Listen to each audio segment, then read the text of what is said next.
BMT pamoja daima. Tulifanya kazi kubwa.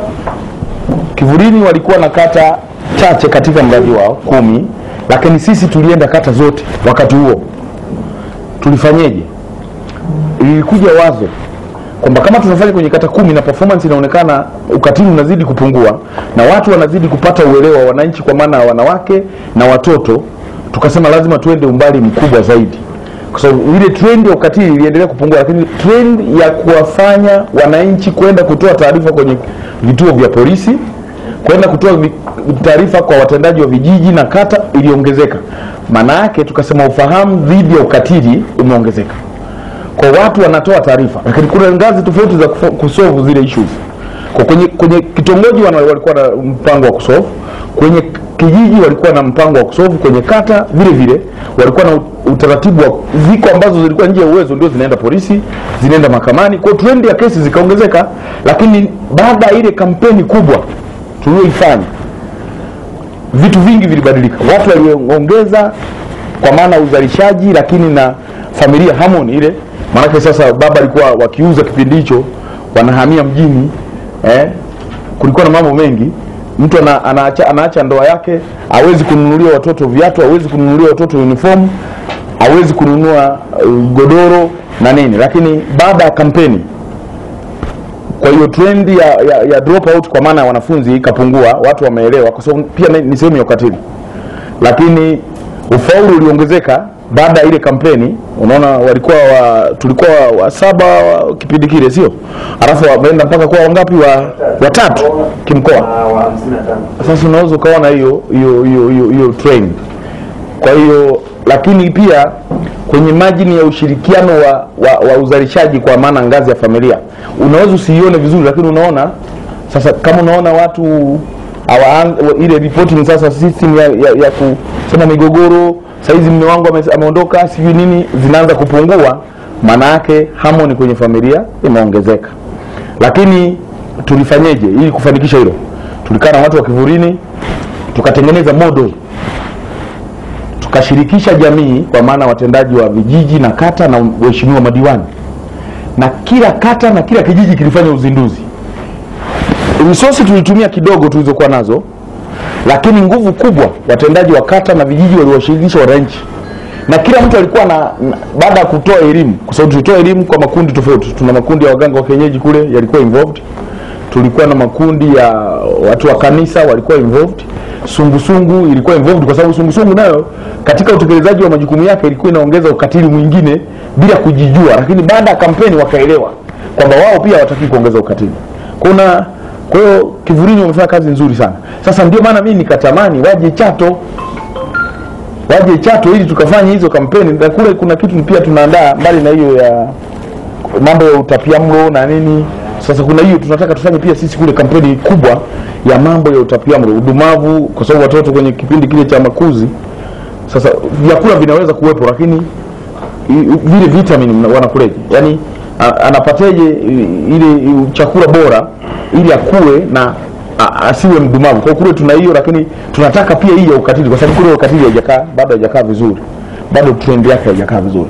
Kwa Kivulini kwa kushirikiana na halmashauri na idara ya maendeleo ya jamii walifanya kazi kubwa nikiwa Misungwi, na tulipata zawadi.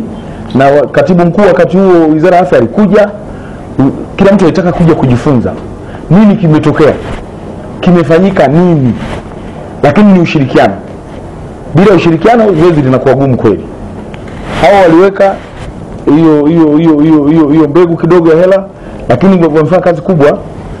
Na sisi tukakubaliana team ile secretariat lazima kila siku mkutane, mfanye tathmini ya mazoezi mliofanya, tunakwenda au hatukwenda. Lakini kila siku kulikuwa kuna na kata zikaanza ushindani. Yaani hakuna kata ambayo ililala usingizi. Unaenda kata ya kwanza unakuta kata ya pili inafanya vizuri zaidi, kata ya 3 inafanya vizuri zaidi, lakini kata tuliyofanyia uzinduzi ndio ilifanya vizuri zaidi, kata ya Nunduru. Tukarudi kabidi nafikiri kwenye kufunga sasa ndio sikuwepo, nilikuwa nimeshaondoka. Maana hizi kazi zetu leo upo kesho upo, lakini ni uadilifu, kujituma na ubunifu, hivyo ndio vinavyoleta. Lakini pia kutambua tatizo. Sasa nini kinatokea baada ya kazi kubwa waliofanya Kivulini? Watu wanashiriki sasa kwenye shughuli za maendeleo, watoto sasa wanaenda shule, utoro umepungua, ufaulu unaongezeka. Watu sasa, kwa sababu hatukulenga kitu kimoja cha ukatili wa watoto na wanawake. Unapofanya hivi, kumbe sasa tukaanza hata upimaji, tukaingiza kwenye shughuli yetu ile. Upimaji wa virusi vya ukimwi ni sehemu pia, unaweza kusema tukawa tunaibua vitu vipya kila tunapoenda. Tukaingiza kufanya kwenye zile launching, tukaingiza watu wakawa napima, tukawa tunatembea sasa na madaktari wanapima virusi vya ukimwi ili watu wajitambue afya zao. Lakini pia tukawa tunasikiliza migogoro ya ardhi, kwa sababu nayo ilikuwa inaongezeka, inaonekana ni sehemu ya ukatili. Kwa unaweza kaona namna kazi hii ya jambo moja lakini kaibua vitu vingi, ambapo mimi naamini Misungwi baada ya miaka 2-3 hatuwezi kuwa na zero rate, lakini tunaweza tukawa na jamii ambayo sasa inafanya mambo ya maendeleo kwa kutambua lakini na kuheshimu wanawake na watoto. Mimi niwaombe, kwanza lazima mjue kwamba hii kazi ni wito. Ndio maana nawashukuru watu wa Kivulini kwa kazi kubwa wanayoifanya. Sio issue ya posho unayopata, sio issue ya hela unayopata hapa, ni issue ya kuwa tayari kwenda kudeliver unachokipata. Hiyo wito wa kwanza.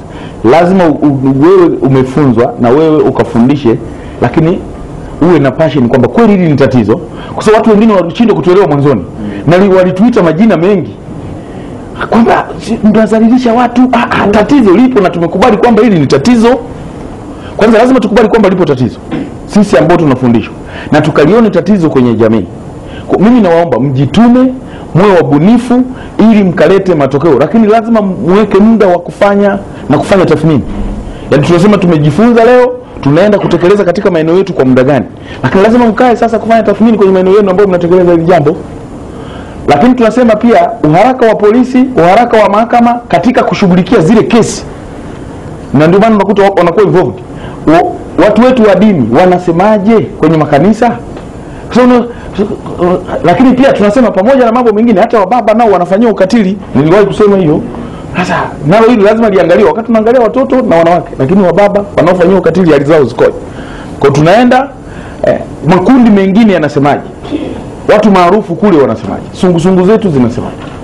Kwa hiyo utekelezaji wa majukumu yetu katika jambo hili ili kuhakikisha tunapunguza rate ya ukatili wa wanawake na watoto.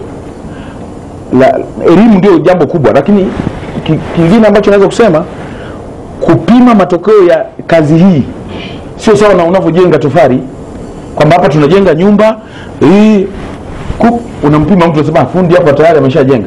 Kazi hii haipimi haraka kwa kiwango hicho, lakini matokeo yake unaanza kuyaona. Kama nilivyosema, unaanza kuona drop out inapungua, kwa maana watoto kutokwenda shule. Unaona mimba za utotoni kwa maana wanafunzi wa shule za msingi na sekondari zinaanza kupungua.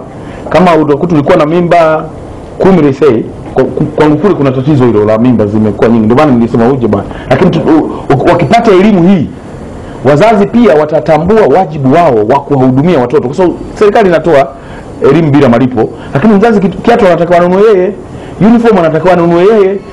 Jambo kubwa ni kuweka modality nzuri ya kuhakikisha elimu hii inawafikia watu wengi kwenye jamii, kwa sababu ndio wanaoguswa moja kwa moja. Mnatengeneza timu kubwa, lakini mnaanza kutengeneza timu ndogo ndogo kwa ajili ya kuwafikia watu kwenye vitongoji, kwenye vijiji, lakini reporting system sasa ya kutoka kwenye kijiji, kutoka kwenye kitongoji kuja kwenye kata. Sisi kule tuliweka modo, tukasema sijui kama wanaendelea nayo kule Misungwi. Tulisema kwa sababu kuna baraza la madiwani la utoaji wa taarifa, one of the component ya taarifa lazima iwe masuala ya ukatili wa wanawake. Tunataka tuone namba iliyokuwa reported kwenye kitongoji, namba iliyokuwa reported kwenye ODC, alafu iliyoletwa kwa mkurugenzi. Sisi tunaingiza kwenye baraza, na wao madiwani ndio wanaosoma taarifa kwenye baraza la taarifa. Tunataka diwani aseme. Kwa unaanza kuona mwanzoni kama waliendelea na huo mfumo, manake mwanzoni ripoti itaendelea, ile trend ya matukio itaongezeka. Lakini kadri mnavyozidi kuongezeka, kwa sababu uelewa umeongezeka kwa watu, manake matukio yataanza kupungua. Lakini lazima kwenye vikao huku vya kisheria mseme namna gani tunasolve kila ngazi. Kwa sasa hiyo ni jukumu lenu kuwatengenezea modality kule ambako mtaenda kufanya, kama ni kampeni, kama ni kwenda kutoa elimu.